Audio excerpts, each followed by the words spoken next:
right on DC News Now at 5. A shocking discovery inside a bakery bathroom here in Alexandria. What police say an employee was doing with a hidden camera, and the search for more victims. A massive scandal is shaking the NBA just as the season tips off. This is an illegal gambling operation and sports rigging operation that spanned the course of years. More than 30 people charged in 2 alleged schemes. We break down what we know and who's involved. Then, staying chilly in the DMV, meteorologist Damon Matson is tracking the latest temperatures. A local arts hub here in Rockville is offering free workshops to furloughed federal workers as a creative outlet during this time of uncertainty. I'm Kevon Dupree here in Rockville. I'll have more on that story coming up. And it's time to get the rakes out. Leaf collection season is here. It's just one of the many ways the DPW puts organic waste to good use. A reminder from Mayor Bowser to homeowners on what to do to make sure those piles get picked up on time. Watching the station covering all of the DMV. This is DC News Now. And thank you for joining us for DC News Now at 5. I'm Mark Hall. And good evening. I'm Annalisa Gale. Right now, Virginia Governor Glenn Youngkin declaring a state of an emergency in response to the ongoing federal government shutdown. The governor sounding the alarm this afternoon as SNAP food assistance benefits for people across the Commonwealth could run out next month. Yes. Meantime, the governor says he has identified other funds to help cover that difference. DC News Now's Randy Bass is in Stafford with the latest in reaction to his emergency declaration. Yes, the federal government shut down now in its 23rd day and just over a week away from when Governor Glenn Youngkin says 850,000 Virginians could lose access to SNAP benefits if funding is not restored. But the governor is trying to work around that deadline. The governor says the Commonwealth will provide food benefits. By declaring a state of emergency, he can expend emergency funds for the health, welfare, and safety of Virginians. In his declaration announcement today, the Republican governor also said he refuses to, quote, let hungry Virginians be used as leverage by congressional Democrats, calling on Virginia's Democratic Senators Mark Warner and Tim Kaine to pass the continuing resolution and take steps to reopen the federal government, end this nonsense, as he describes it. The governor's declaration comes days after food distribution sites in Maryland saw long lines of federal workers waiting for food assistance during the shutdown. Virginia senators responding to questions about the emergency declaration today. Any efforts that can be taken at the state level that can help make sure that people who are food insecure don't suffer, I support. What it's going to take, I think, is not additional pain, and frankly, the state's responsibility to help fund the SNAP program. I know they're going to get stretched. So I'd urge the governor to go ahead and tell the president to stay in town, put America first, and resolve this. The senators also giving DC News Now this joint statement in response to the governor today, saying, quote, Republicans still control the White House, the Senate, and the House of Representatives. They have quite literally the power to stop this. They also had the power to defend nutrition benefits earlier this year, but chose to sell out working families as part of the big, ugly law in order to offset the cost of tax breaks for billionaires. In Stafford, I'm Randy Bass, DC News Now. Our thanks to Randy. Fairfax County Police have released new video of an officer accused of running over and killing a woman last month. It happened as police were responding to a hit and run in Hidla Valley. Yeah, DC News Now's Daniel Hamburg joining us live at the Fairfax County Public Safety Headquarters. And Daniel, we're learning new details. Get us up to speed now. Annalisa and Mark, the lawyer representing the estate of 62-year-old Trina Jones says after watching the video this morning, he believes this was preventable. Now, the video is disturbing. That's why we've edited it so you don't actually see the officer running her over. Now, we'll get straight to that video right now. Police say that Jones was struck at the intersection of Richmond Highway and Belford Drive by a driver who left the scene. Today, Chief Kevin Davis told us there was actually a car shielding the woman until police arrived. In the video, you see cars moving out of the way and the officer drives right over her, immediately saying, quote, please don't tell me I just ran her over.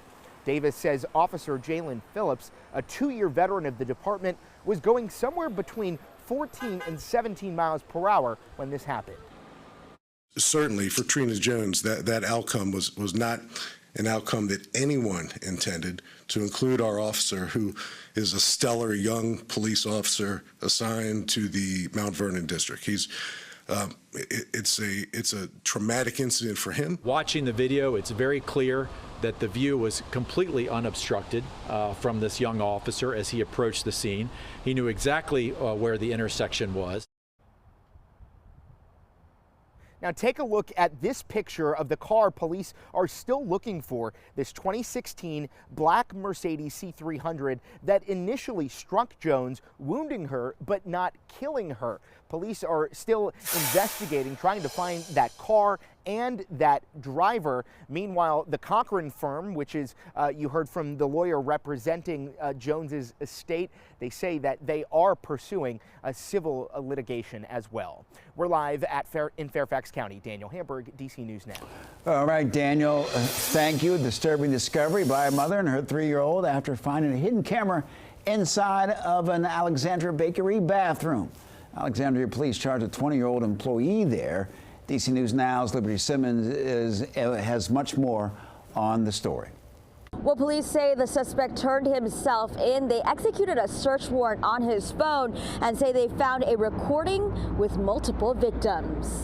That's horrible. It's terrible that that would even be happening. Why would someone want to do that? Customers at Gustave Boulangerie are shocked and confused after a mother and her 3-year-old daughter found an iPhone camera recording in the bakery bathroom, hidden inside the vanity. It's really shocking. It's something I never would have expected. You know, it's a nice family kind of oriented area. The discovery was made on September 20th. Alexandria police charged 20-year-old Joshua Hombre Bueno, who worked there. He probably needs help, but he also needs to do time. Police also recovered a recording showing multiple victims of adults and children who were unknowingly recorded using the restroom. This customer, who would only identify herself as Linda, said she's worried she's one of them. I used that bathroom on the 17th of September. So I don't know if I'm a, quote, victim or not. Police say several victims were identified and expressed desire to press charges. Gustave Boulangerie released a statement saying, in part, "We have immediately strengthened our hiring process and implemented new internal policies to ensure that everyone's safety, dignity, and privacy are fully respected." Now, police charge the suspect with 3 felony counts and 9 misdemeanor counts. His arraignment was continued to November 19th. For now, in Delray, Liberty Simmons, DC News Now.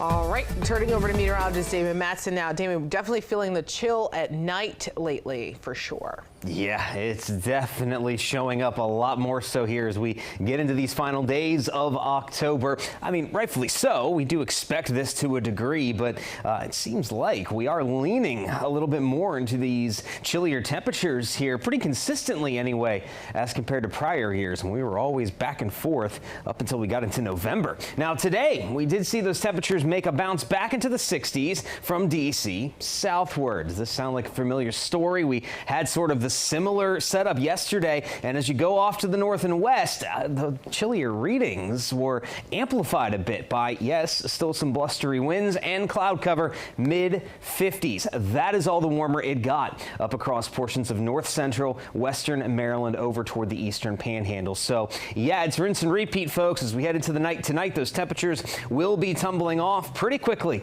after sunset, and it will not be long before we see 30s and 40s as we head through the night into your Friday morning. And because of that, we do have some freeze warnings out across the Shenandoah Valley, the spine of the Blue Ridge Mountains in Virginia, and then a little bit farther east, we have frost advisories from north central Maryland through the eastern panhandle down through the I-95 corridor in Virginia. As the growing season is still happening for many, we haven't had that first hard frost or freeze of the season yet, but tonight there's a chance we do see that. Now, DC is not included, but could we see the 30s before the week is out in the district? We'll have a full look at your forecast coming up here in just a bit. All right, Damon, thank you. Day 23 and counting for the government shutdown. Today, Senate Democrats voting to block a GOP-led measure. to pay essential federal employees who continue working through the shutdown. Many Democrats have said that they want legislation that pays all federal workers through the shutdown, including those on furlough. Republicans and Democrats still at odds after a 12th vote did not pass last night. They have zero interest in finding a bipartisan path forward to enact a spending agreement that actually meets the needs of the American people. They refuse to admit that this entire shutdown is one big political game to satisfy the radical Marxist base of their party. And this all comes as a group in Maryland is now offering federal workers who've been affected by the government shutdown a chance to express themselves through art. DC News Now's Kevon Dupree covers Montgomery County for us. He has a look at that initiative and the free options that are available. Viz Arts here in Rockville is offering 3 different workshops for federal workers who have been furloughed. The group's CEO says it's meant to give them an outlet during this time of uncertainty. We realize that there are people in our active community who are in need, who are feeling frustrated or going through difficult times. Viz Arts CEO Lisa Marie Ryder says when she found out more than 70,000 people in Montgomery County were affected by the government shutdown, she knew the organization had to support them. Viz Arts is a hub in the community, and we see art as a place and an avenue for people to relax, to feel calm, and to also be able to express what they're feeling. Viz Arts began hosting free collage workshops for furloughed employees, providing them with papers and other materials. We've heard from people who've already participated in the class. It was a wonderful balm for their soul, that there was camaraderie in the group, being around other people who are in the same position as them. Because of the success, Viz Arts is adding barn quilt painting as a workshop. Cocktails and canvas is another addition. 3 options, all free. You don't have to identify as an artist or an artsy person. Our instructors, the way we set up the materials and work you through the class, will provide you everything you need to be comfortable and to have a fun, engaging experience. In Rockville, Kevon Dupree, DC News Now. Kevon, thank you. And for continuing coverage of the resources available right now, you can head to our website, dcnewsnow.com. The Washington National Cathedral will host the funeral of legendary conservationist Dr. Jane Goodall. Known for her groundbreaking study of chimpanzees, Goodall's discoveries redefined humanity's understanding of the natural world. She founded the Jane Goodall Institute and youth program Roots and Shoots, inspiring millions to take action for animals and the environment. The funeral will take place November 12th, starting at 11 a.m. The service is open to the public to watch online. Well, things are coming together for the 50th annual Marine Corps Marathon. You can see that some of the preps are underway. Marathon kicks off Sunday. Runners will start near the Pentagon and then cross into D.C. before finishing back in Virginia at the Iwo Jima Memorial. Now, to see the full list of road closures, visit our website, dcnewsnow.com.